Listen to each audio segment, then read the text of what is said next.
This is the Whispering Night, and today I'm going to be reviewing the HD Hero 2 by GoPro. And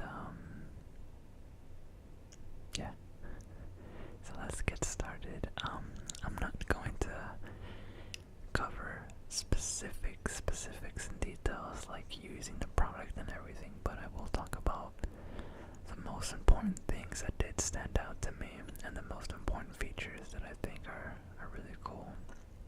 And of course the cons. You can't always have pros, sometimes you'll have cons, most of the times actually.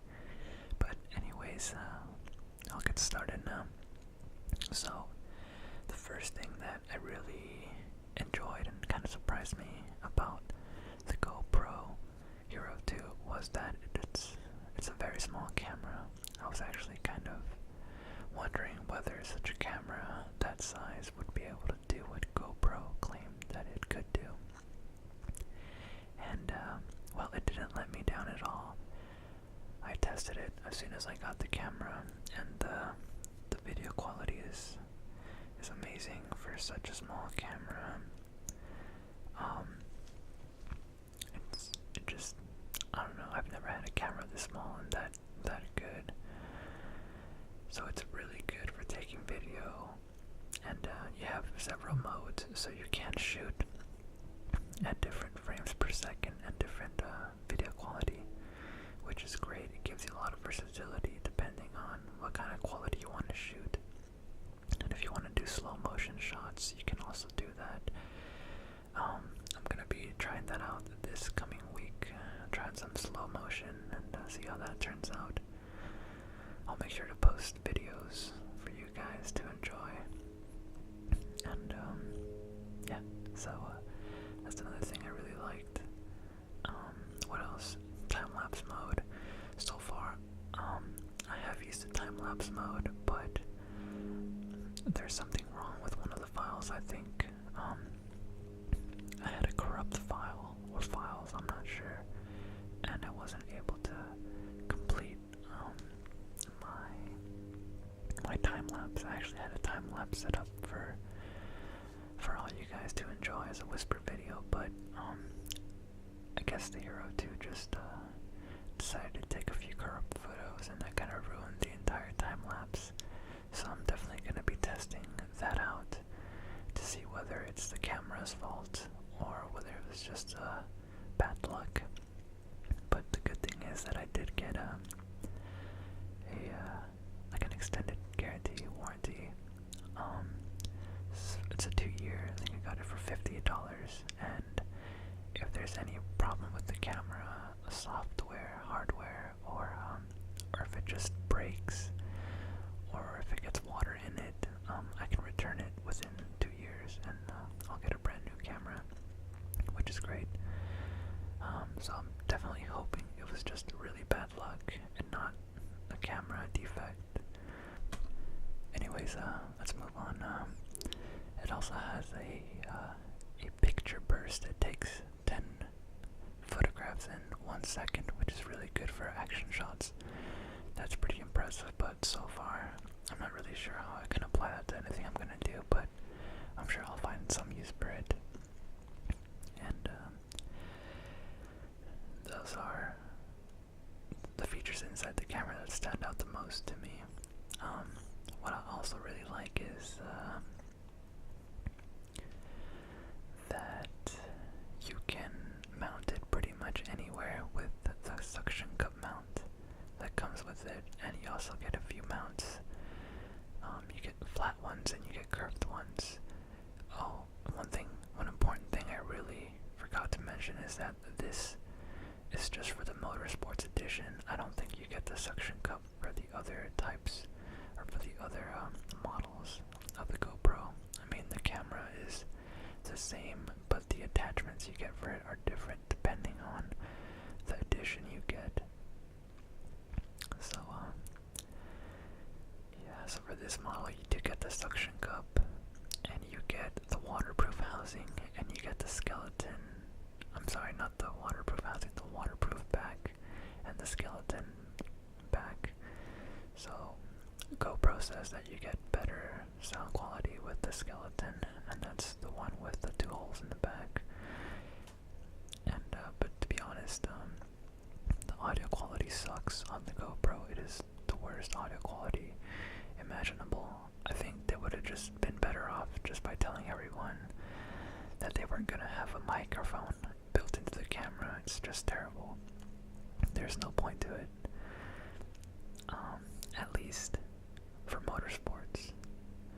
Because when I record, I'm going at least 60 miles per hour. And the wind noise, it gets really annoying. The camera cannot cope with wind noise, or I should say the microphone. The good thing is that you do have the choice of using an external microphone with the with the camera. There is a port on the side where you can plug in an external microphone if that's the way you want to go, but you do need to buy a different type of case for it, and I think it's like an extra $30 just for that. But I think it's well worth it. However, what I plan to do is I actually plan to get a separate audio recorder and just get a separate mic and then just plug in the microphone to the audio recorder. That way I'm not limited to where I can record audio, because if you connect the mic straight into the GoPro, your mic is gonna have to be somewhere near the GoPro obviously, or else you're gonna need an extension. But if you have a separate audio recorder, then you can just kind of move that around wherever you want, and then whenever you're done recording your video and your audio, you can just merge both the video file and the audio file together and just kind of make your video that way. That way you get crystal clear audio and crystal clear image.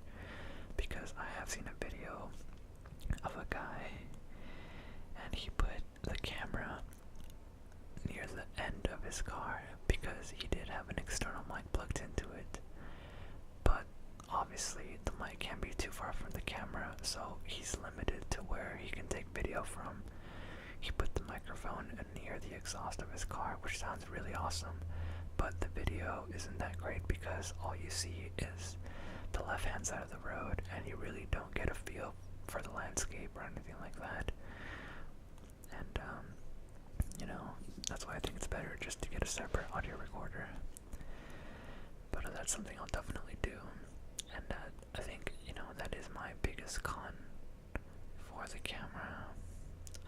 The other one is just the time-lapse thing, but like I said, I don't know if that's gonna be a camera defect or not. Hopefully it's not. But other than that, let's see, other cons. I should have mentioned I was moving into the cons. A con I would say is sometimes you get a rattling noise, and a lot of people say it's from the base of the GoPro, like when you mount it onto a sticky mount. But I think the actual sound comes from the clip that you use to secure the camera, the clip on the housing. But I haven't really been getting any of that. I got it like twice out of 2 hours of video recording, which is not bad. I'll let that slide. But yeah, I guess those are my only cons, the audio and the clicking.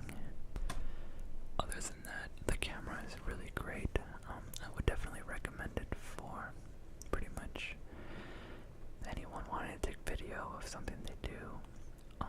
Of course, if you do like surfing and stuff like that, you're gonna want to look into, I think they have a surfing edition, GoPro does, they have a surfing one, and you're gonna have to kind of research into that because I'm only informed on the Motorsport edition, but the Motorsport edition is great.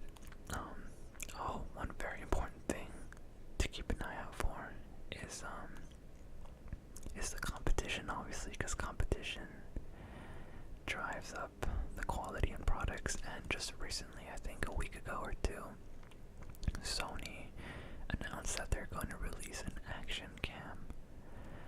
So definitely keep an eye out for that.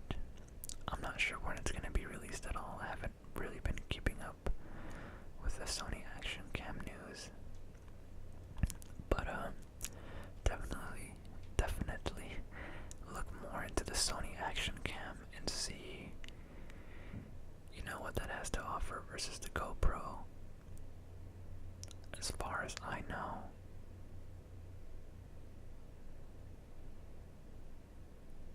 the action cam is supposed to have better low light quality. You can't really use the GoPro in low light. Oh, there we go, another con. I forgot to mention that. So the GoPro isn't very good in low light at all. The best time to use it is when you have a lot of sunlight. That is the best time you can use it. If you have a cloudy day, that's still fine. It'll be fine. But definitely around night, you can't use it at night unless there are a lot of bright lights around. So that's one thing to keep in mind. Sony did say that their camera is better in low light. So if that's something that's important to you, then you might want to hold out and wait for the Sony Action Cam and see how that performs.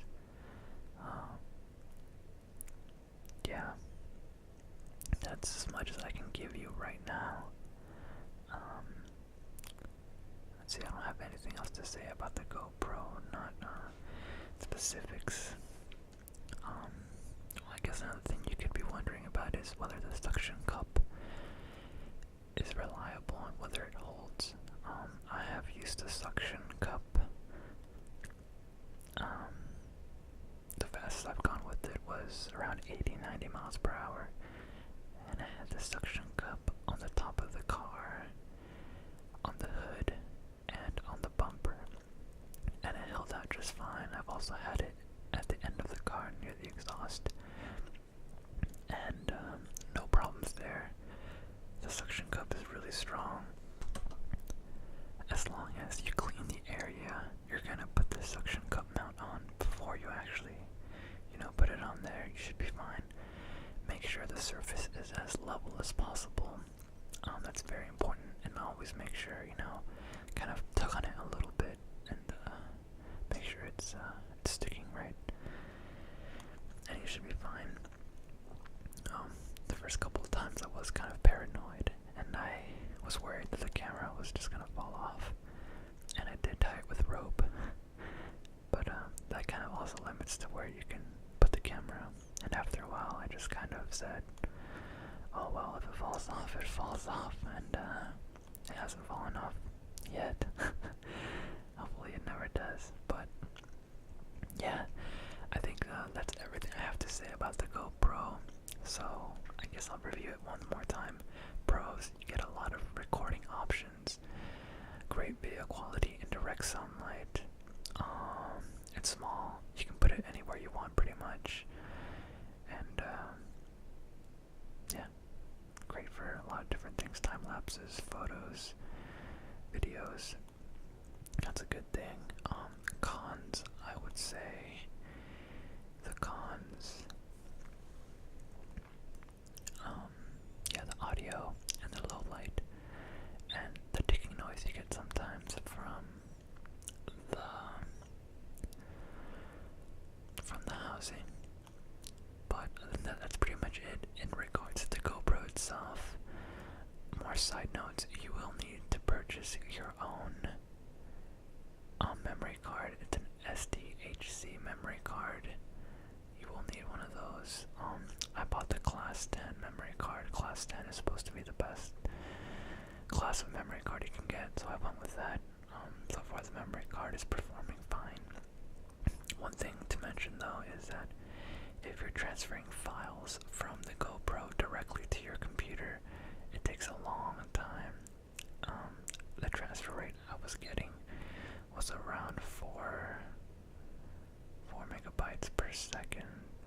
Yeah, that's really slow. It was taking forever. I mean, some of the files you get sometimes, you get 20 gigabytes worth of files and you need to transfer, and it just takes forever, and you don't have that kind of time to wait around. So I recently just got a Kingston memory card reader, and that's double the speed at which I download the time-lapse photographs or the video onto my computer. I think it cost me like $13. You just plug the memory card straight into the memory card reader, plug that in through USB to your computer, and then you're set to go. So that's the only other thing that I have to say about that. Yeah.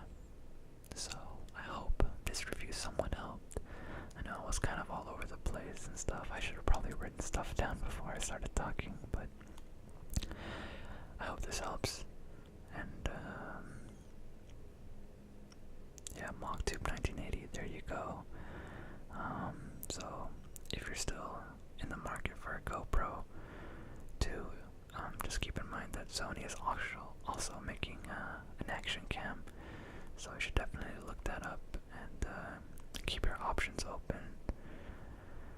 And if you have any questions, just leave a comment below.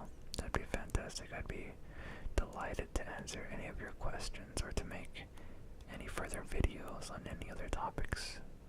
You know, just yeah, just let me know, and we'll definitely definitely get something set up. So thanks again for watching. I hope this was somewhat relaxing, because yes, the GoPro is very relaxing. It relaxes me all the time just looking at it, at its boxy looking nature. But anyways, thanks for watching, and have a good night or day.